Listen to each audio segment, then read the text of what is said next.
திராவிட முன்னேற்ற கழகம் என்று பேசும் பொழுது இரு பெரும் ஆளுமைகளை பேசாம நம்ம போயிட முடியாது. ஒன்னு தந்தை பெரியார், இன்னொன்னு பேரறிஞர் அண்ணா. ஏன் அப்படின்னா இன்றைக்கு 2024 5வது தலைமுறையா அண்ணன் உதயநிதி இருக்காங்க. முதல் தலைமுறையா இந்த கழகம் கொண்டிருக்கக்கூடிய மூத்த உறுப்பினர் தந்தை பெரியாரின் வழியில் இந்த கழகம் நடைபெற்று கொண்டிருக்கிறது. சரி, என்னப்பா சொன்னாரு பெரியார்?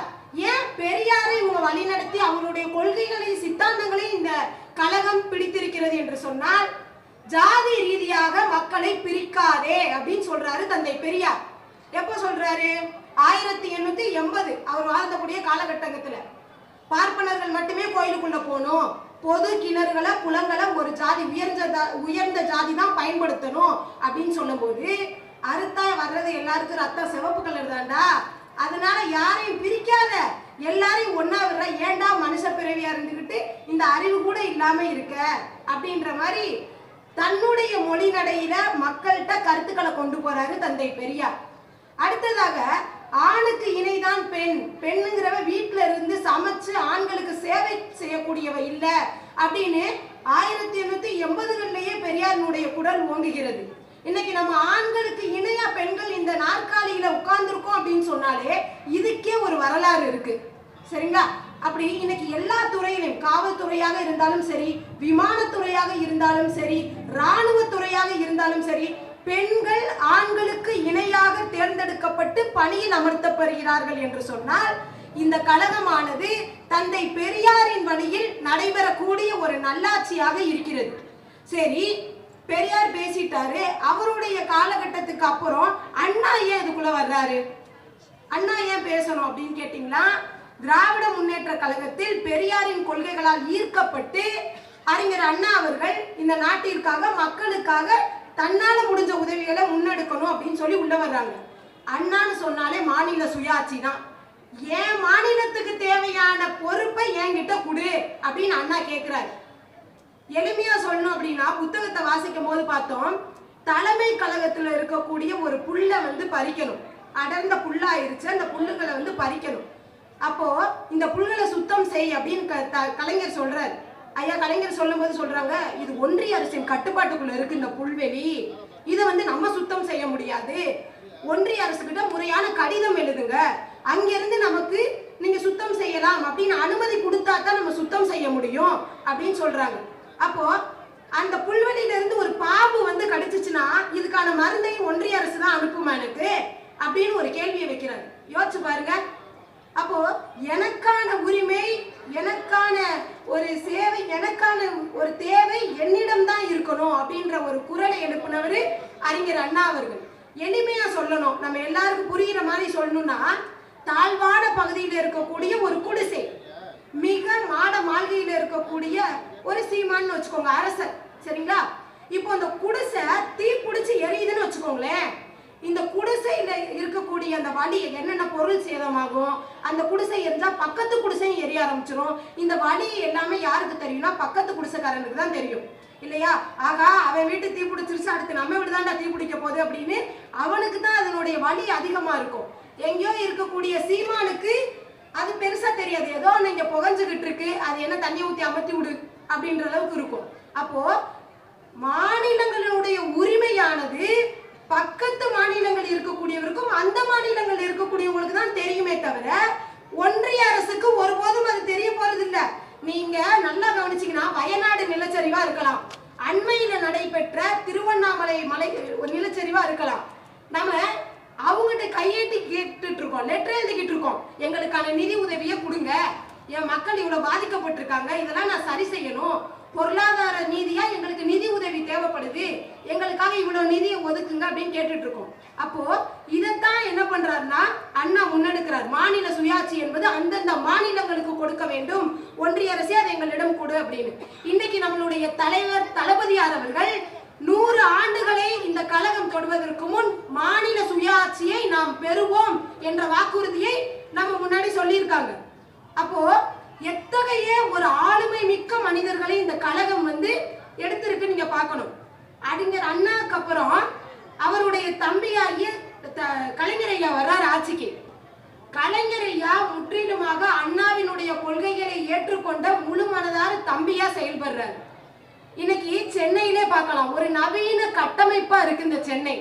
ஒரு காலத்துல 120% இருந்த போக்குவரத்து நெரிசலானது 40%த்திற்கும் மிக குறைவாக இன்று குறைக்கப்பட்டிருக்கிறது என்று புள்ளி விவரம் சொல்லுது. இதுக்கு காரணம் என்னன்னு நினைக்கிறீங்க? போக்குவரத்து நெரிசல் அதிகமானா மக்கள் ஒரு எளிமையான முறையில வேலைக்கு சென்ற முடியாது. நீ 8 மணிக்கு ஆபீஸ்ல இருக்கணும்னா 6 மணிக்கே நீ போய் சிக்னல்ல நிக்கணும் இல்லையா? அப்போ கத்திப்பாரா மேம்பாலம்னு ஒண்ணு இருக்கு. இன்னைக்கு நம்ம சென்னையில, சிங்கார சென்னையில தான் அதனுடைய கட்டமைப்பு இருக்கு.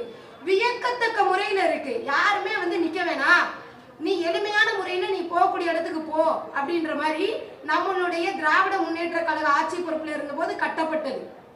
அப்போ எளிமையான ஒரு தொழில்நுட்ப வசதிய கலைஞர் ஐயா தமிழகத்துக்கு அறிமுகப்படுத்துறாரு. பூம்புகார் நகரமாக இருக்கலாம். அதே மாதிரி அவனுடைய நவீன கட்டமைப்பு எந்த அளவுக்கு இருக்குன்னா, படித்த பட்டதாரி இளைஞர்கள் வேலை வாய்ப்பு இல்லாம இருக்கக்கூடாது. அப்ப என்ன பண்ற, அறிஞர் அண்ணா நூற்றாண்டு நூலகம் இல்ல தொழிற்சாலைகள் இந்த மாதிரி கட்டி படித்த பட்டதாரி இளைஞர்கள் வேலை வாய்ப்பை பெற வேண்டும் அப்படின்ற மாதிரி ஒரு நவீன வளர்ச்சியை இந்த தமிழகத்துக்கு அறிமுகப்படுத்தி இருக்காரு. இன்னைக்கு விவசாயிகளுக்கு இலவச மின்சாரம் வழங்கப்படுகிறது. கலைஞர் ஐயாவுடைய திட்டத்திலேயே மிக அருமையான ஒரு திட்டமாகவும் அனைவருக்கும் பயன்படக்கூடிய ஒரு திட்டமா நான் எதை பார்க்கிறேன்னா, கலைஞர் காப்பீட்டு திட்டம். இன்னைக்கு கலைஞர் வேணான்னு சொல்ற யாருமே கலைஞர் வழங்கிய 108 ஆம்புலன்ஸை பயன்படுத்தாம இருக்கிறது இல்ல இல்லைங்களா? அப்போ கலைஞர் வேணான்னு சொல்ற யாருமே அவர் கொடுக்கிற உதவித்தொகையை வாங்காம இருக்கிறது இல்ல. கலைஞர் வேணான்னு சொல்ற யாருமே அந்த சலுகைகளை மறுக்கிறது இல்ல. அப்போ மறைமுகமா எல்லாரோட குடும்பத்திலையுமே இந்த திராவிட முன்னேற்ற கழகமானது வாழ்ந்து கொண்டுதான் இருக்கின்றது.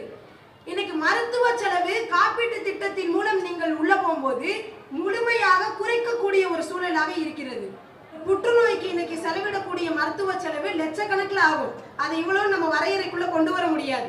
இதே நீங்க கலைஞர் காப்பீட்டு திட்டத்தின் மூலமாக அந்த மருத்துவ செலவை அணுகும் பொழுது அதனுடைய செலவு பணமானது முழுமையாக குறைக்கக்கூடிய ஒரு சூழல் அமையப்பெறுது என்று சொன்னால், இதுதான் இந்த திராவிட மாடல் அரசினுடைய ஒரு வெற்றி. சாதாரண எளிமையான மக்களிடம் கூட ஒரு எளிமையான முறையை கைப்பற்றக்கூடிய ஒரு வகையில இந்த அரசு செயல்பட்டுக்கிட்டு இருக்கு அப்படிங்கிறத நம்ம நினைவுல வச்சுக்கிறோம். நம்மளுடைய தலைவர் தளபதியார் அவர்கள் கலைஞர் அவர்களின் வழியில் தோளுக்கு தோளாக நின்று இந்த கட்சியை, இந்த கழகத்தினை வழிநடத்தி கொண்டிருக்கிறார். அவரை பத்தி நம்ம சொல்லணும்னா, அவர் பொறுப்பேற்றது கொரோனா காலகட்டங்கள்ல. அப்போ யாருமே வீட்டுல இருந்து பள்ளிக்கூடத்துக்கு போகாம இருக்கிற மூலம் கல்வி அறிவு தடைபடக்கூடாது அப்படிங்கிறதுக்காக, ஏன்னா கல்வி அப்படிங்கிறது மட்டும்தான் பகுத்தறிவை மக்கள்கிட்ட கொண்டு வர முடியும். ஏன் அப்படின்னா, தந்தை பெரியாரினுடைய வழியிலேயே இந்த கழகம் பின்பற்றிட்டு வருது. அப்ப எப்படி 3 வருஷம் எப்படி படிக்காம இருப்பா? ஏன்னா மாணவர்களுடைய மனநிலை மந்தமாக இருக்கும். அப்போ இல்லம் தேடி கல்வி அப்படின்ற ஒரு இதை அறிமுகப்படுத்துறாரு. நீ ஸ்கூலுக்கு வரலன்னா என்ன, நீ பள்ளிக்கூடத்துக்கு வர முடியாது, உன் வீட்டுக்கே பாடம் வரும், நீ படி அப்படின்றார். சமத்துவத்தை கல்வியினால் மட்டுமே புகுத்த முடியும் என்பதை முற்றிலுமாக உணர்ந்து மாணவர்களுடைய கல்வி ஒருபோதும் பாதித்து விடக்கூடாது அப்படின்னு சொல்லி இல்லம் தேடி கல்வி அதன் மூலம் எக்கச்சக்கமான மாணவர்கள் இன்றைக்கு ஒரு கல்வியில முன்னேறி இருக்காங்கன்னு தான் சொல்லணும். ஏன்னா ஒரு மந்தநிலை அடையாத ஒரு சூழல். அது மட்டும் கிடையாது, மக்களை தேடி மருத்துவம். ஆஸ்பத்திரி போய் நம்ம ஊசி போட்ட காலம்லாம் போய் டாக்டரே வீட்டுக்கு வர்றாங்க. ஏமா நீ கொரோனா ஊசி போட்டியா, முதல் சுழற்சியில ஊசி போட்டியா, 2வது சுழற்சி, ஏன்னா எல்லார் வீட்டுக்குமே வந்திருப்பாங்க மருத்துவர்கள். அப்போ அவர் இலவச மருத்துவம் வழங்கணும் அப்படிங்கிறதுல ஒரு குறிக்கோள். அடுத்து இன்றைக்கு கல்வி அப்படிங்கிறது யாருக்குமே தடைபெற்ற கூடாது அப்படின்னு புதுமை பெண் திட்டமாக இருக்கலாம், தமிழ் புதவன் திட்டமாக இருக்கலாம். மாதந்தோறும் 1000 ரூபாய். நம்ம பிள்ளைங்க படிக்கலைன்னா கூட வச்சுக்கோங்களேன், மாசம் காசு தர்றாங்கன்றதுக்காக காலேஜ் போய் அட்டெண்டன்ஸ் போட்டுருவாங்க பசங்களும் சரி பொண்ணுங்களும் சரி. அப்போ கல்வியை எப்படி நூதானமாக மக்களிடம் சேர்க்க வேண்டும். ஏன் அப்படின்னா, இன்னைக்கு பட்டப்படிப்பு படிச்சாதான் என்ன அப்படின்னா உதவித்தொகை, திருமண உதவித்தொகை எல்லாம் கிடைக்குது. அப்ப கல்வியை கொண்டு சேர்க்க வேண்டும் என்ற ஒரு முக்கியத்துவம் வாய்ந்த ஒரு திட்டம். இந்த கழகமானது மக்களுக்கு தேவையான திட்டத்தையே தொலைநோக்கு பார்வையோட செலுத்திக்கிட்டு இருக்கு. நல்லா சிந்திச்சு பாருங்க. இன்னுயிர் திட்டம், இன்னுயிர் காப்போம் அப்படிங்கிறது.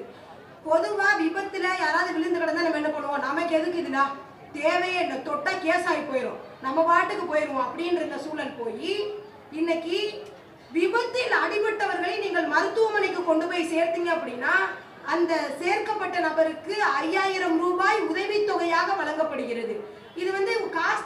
அப்படின்றது இல்லை, அங்க ஒரு உயிர் காப்பாற்றப்படுகிறது. அப்படின்னு நம்ம பார்க்கணும்.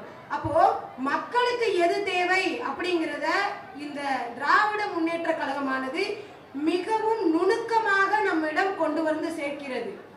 தலைவர் தளபதியார் அவர்களின் வழியில் அண்ணன் உதயநிதி இன்று பல்வேறு சேவைகளை நம்மகிட்ட கொண்டு வந்து சேர்த்துட்டு இருக்காங்க.